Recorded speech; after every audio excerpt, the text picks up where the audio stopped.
Hello दोस्तों, मैं अरमान आप सभी की इस नए वीडियो में स्वागत करता हूं। आज की इस नए वीडियो के अंतर्गत क्लास 6 से हिस्ट्री विषय का तीसरा अध्याय आरंभिक नगर यानी कि प्रथम नगरीकरण के NCERT प्लस में SCERT के कंबाइंड नोट्स को देखेंगे, जो BPSC टीचर इसके अलावा संघ लोक सेवा आयोग के लिए काफ़ी ज़्यादा इम्पोर्टेंट होगा।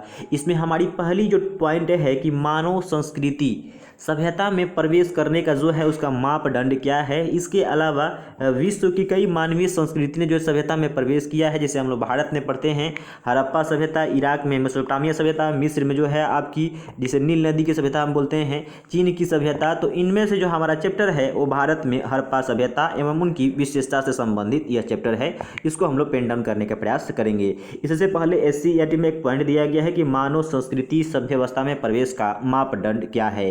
तो यदि कोई क्षेत्र जो है शहर में तब्दील हो गया है, साथ ही साथ वो लेखन कला जो है उसका विकसित हो गया है, शहरी आबादी का जो पालन पोषण है वो ग्रामीणों पर निर्भर है, तो मान लीजिए कि वो मानव संस्कृति जो है वो सभ्य अवस्था में जो है प्रवेश कर चुका है। इसके अलावा लंबी दूरी का व्यापार होता है, कारीगरी तथा कलाकारी का विकास हो चुका है, साथ ही साथ ज्ञान का भी विकास हो चुका है। ज्ञान में शिक्षा हो गया, जो भी आपकी उच्च तकनीकें हैं उन सब चीज़ का जो है विकास हो चुका है। तब जो है मानव संस्कृति जो है सभ्य अवस्था में जो है प्रवेश कर चुकी होती है।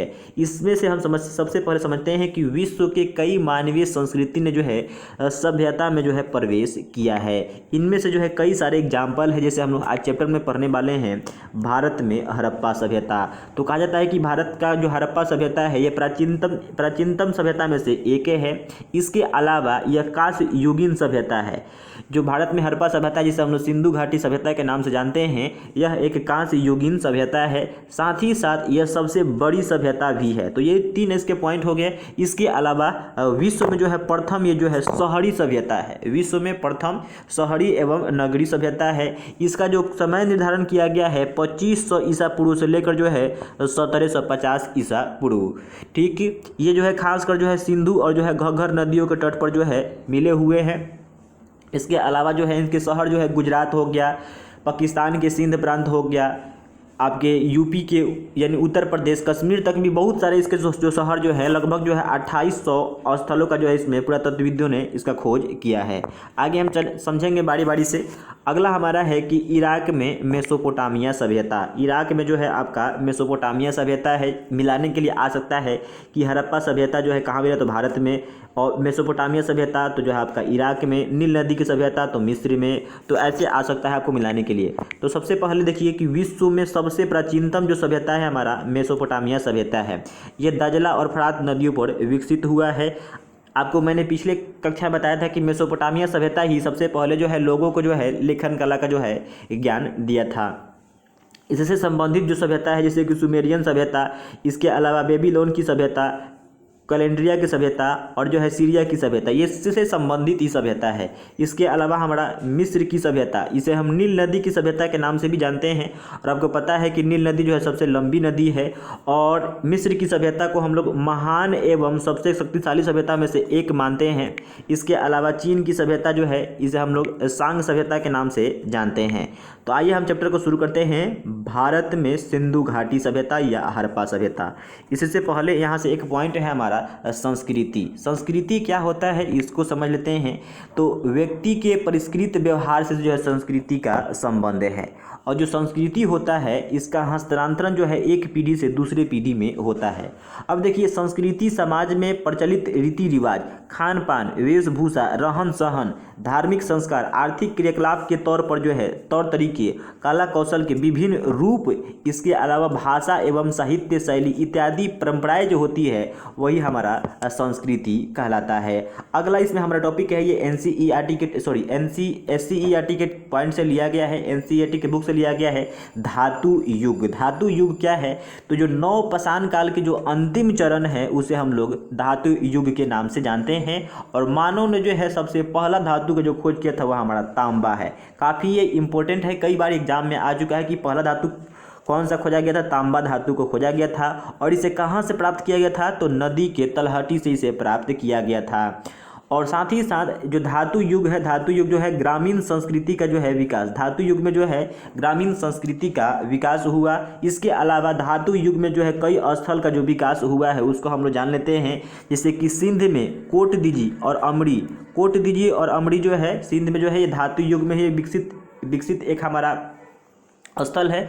इसके अलावा उत्तरी पंजाब में जो है सरायखेला और जलीलपुर, ये जो है आपके धातु युग में जो है विकसित हुए या विकास किए हैं। इसके अलावा राजस्थान में जो है कालीबंगा, यह भी जो है आपके धातु युग में जो है विकास किया है। इसके परिणाम क्या निकले, तो परिणाम निकले यही कि कृषि उत्पादन बड़े पैमाने पर होने लगा। अगर हमको लोहा मिल जाएगा तो लोहा से हम लोग बहुत बड़े बड़े फाल बना लेंगे और एक किस्म की जो है मशीनें जो है बनना शुरू हो गई। तो कृषि उत्पादन में जो है बड़े पैमाने पर होने लगा। रंगे हुए मिट्टी के बर्तन का इस्तेमाल किया जाने लगा। इसके अलावा लंबी दूरी का व्यापार होने लगा। पक्की ईंट के बने घर चारों ओर से किलेबंदी की गई। तो ये से जो है आपके जो है इसके परिणाम हो गए। इसके अलावा जो है हड़प्पा की कहानी, तो हड़प्पा की कहानी हमारा चैप्टर शुरू होता है यहीं से, NCERT से। 150 साल पहले पश्चिमी पंजाब में रेलवे लाइन बिछाने क्रम में जो है एक खंडहर मिला लोगों को, और यह खंडहर जो है उसमें लोगों को पता नहीं था, इसलिए जो है रेलवे लाइन बिछाने में जो है इसके कई इमारत जो है नष्ट हो गए, और कई इमारत नष्ट हो गए। तो इन्हीं के क्रम में जो है मतलब कि कहा जाता है कि रेलवे लाइन बिछाने क्रम में ही इस खंडहर का पता चला था, लेकिन कई सौ जो है इसको खंडहर जो है नष्ट कर दिए गए थे। और ऐसा माना जाता है कि हड़प्पा जो आपका स्थल है उसमें लगभग जो है 2800 जो है स्थलों का खोज हो चुका है। इसके अलावा जो हड़प्पा है ये सबसे पुरानी शहरों में से एक था। सबसे पुरानी शहर, जितने भी इसके शहर मिले हैं ये सबसे पुराने शहरों में से एक था। हड़प्पा नगर की खोज सबसे पहले हुई थी, और उपमहाद्वीप में हड़प्पा के समकालीन जितने भी शहर की खोज हुआ है, इसलिए इसे हम लोग हड़प्पा सभ्यता के नाम से जानते हैं। इसका निर्माण जो है लगभग यानी कि 4700 साल पहले हुआ था। ये जो है कई ज़्यादा इम्पोर्टेंट है। इसके अलावा हम इसमें देखते हैं नगर, खोजकर्ता, वर्ष और नदी तट। नगर, खोजकर्ता और वर्ष और नदी तट, यहाँ से कई सारे प्रश्न जो है आपके एग्जाम में डायरेक्ट बनते हैं। उससे पहले हम देख लेते हैं कि जो हमारा हड़प्पा सभ्यता है इनसे कौन कौन वस्तु की प्राप्ति हुई है। तो बहुत सारे वस्तु की प्राप्ति हुई है, जैसे कि मिट्टी के बर्तन, मिट्टी के जो बर्तन की प्राप्ति हुई है वो वास्तव में लाल था। इसके अलावा इस पर काले रंग के चित्र बने हुए थे, यानी कि काले रंग के चित्र बने हुए थे और मिट्टी का बर्तन लाल था। पत्थर के बाट हो गए, मुहरे हो गया, मनके हो गया, तांबे के उपकरण हो गया, पत्थर के लंबे ब्लेड प्राप्त हुए हैं। अब हम लोग इसके नगर को देखते हैं, जैसे कि हड़प्पा सबसे जो है हमारा ये पुराना नगर है, और इसके समकालीन जितने भी मिले हैं भारतीय उपमहाद्वीप के, उसे हम लोग बोलते हैं हड़प्पा सभ्यता या सिंधु घाटी सभ्यता। सिंधु घाटी सभ्यता क्यों कहते हैं आगे के कक्षा में आपको देखने को मिलेगा। तो हड़प्पा का खोज जो है दयाराम साहनी ने 1921 में किया था। ये किस नदी के तट पर है, तो रावी नदी के तट पर है। तो हड़प्पा रावी नदी, ध्यान देना है, लोग सिंधु मार के आ जाते हैं क्योंकि सिंधु घाटी सभ्यता बोलते हैं। तो सिंधु घाटी सभ्यता हड़प्पा सभ्यता को ही कहा जाता है, लेकिन वास्तव में ये रावी नदी के तट पर है।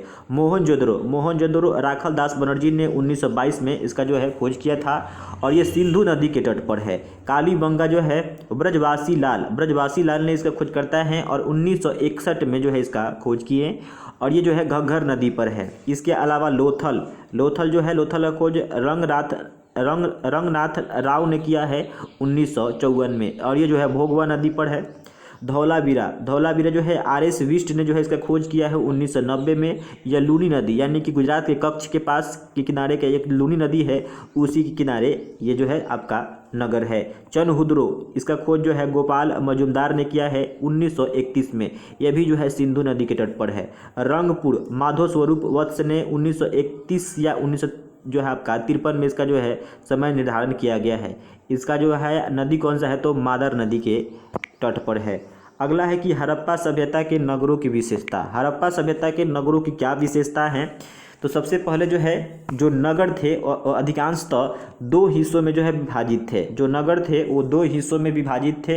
इसमें हमारा देखते हैं पश्चिमी नगर जो था ये छोटा एवं ऊंचाइयों पर था। पश्चिमी नगर जो था ये छोटा एवं ऊंचाइयों पर था, और पुरातत्वविदों ने इसे नगर दुर्ग नाम दिया है। पुरातत्वविदों ने इसे नगर दुर्ग कहा है। इसके अलावा जो पश्चिमी नगर था यहाँ पे सुखी संपन्न लोग रहते थे, यानी जो अमीर थे वही लोग यहाँ पे रहते थे। इसके अलावा पश्चिमी नगर में बड़ी इमारतें और आवासीय ढांचे हमें देखने को मिलते हैं। उसी का एग्जाम्पल इसमें दिया गया है आपके एक NCERT बुक में। मोहनजोदड़ो में एक बहुत बड़ा तालाब मिला है जिसे हम लोग महास्नानागार के नाम से जानते हैं। और ये जो महास्नानागार है इसका निर्माण जो है ईंट और जो है प्लास्टर से किया गया है और इसका रिसाव ना हो, रिसाव रोकने के लिए इस पर चारकोल की परत भी चढ़ाई गई है।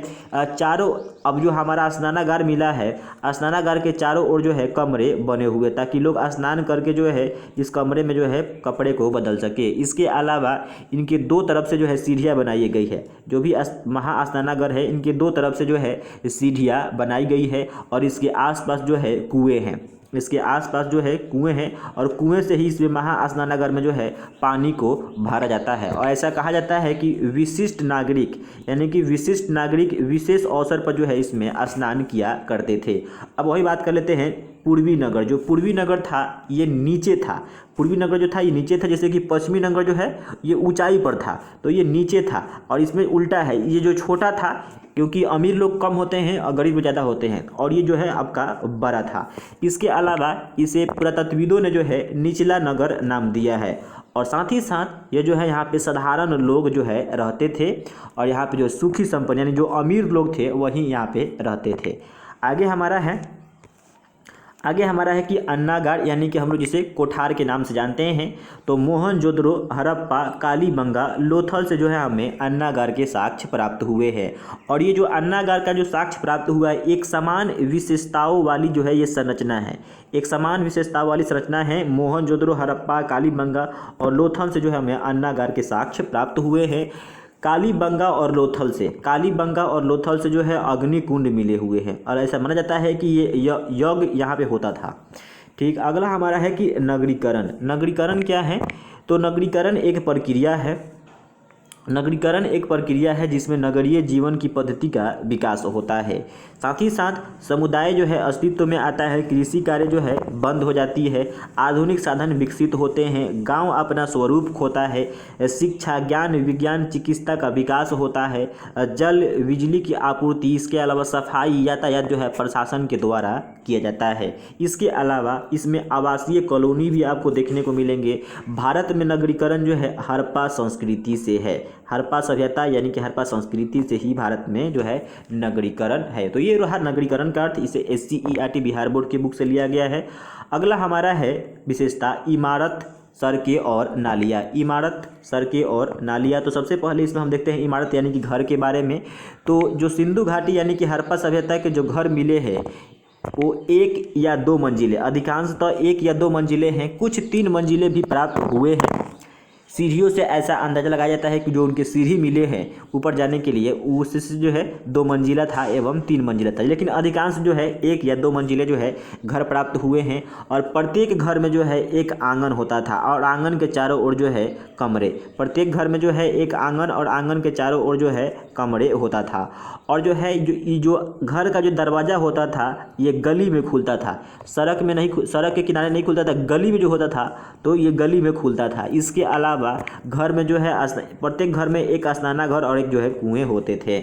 इसके अलावा देखते हैं सड़कें और नालियाँ, इनकी विशेषता को जो है एक ही में हम लोग पढ़ लेते हैं। जो सड़कें और नालियाँ थी ये अधिकांशतः जो है समकोण पर काटती है, यानी कि समकोण पर काटती है, 90 डिग्री के एंगल पर जो है ये सड़क हो गया, नालियाँ हो गया, ये समकोण पर जो है काटती थी। इसके अलावा जल निकासी का उच्चतम प्रबंध था, जल निकासी का उच्चतम प्रबंध था।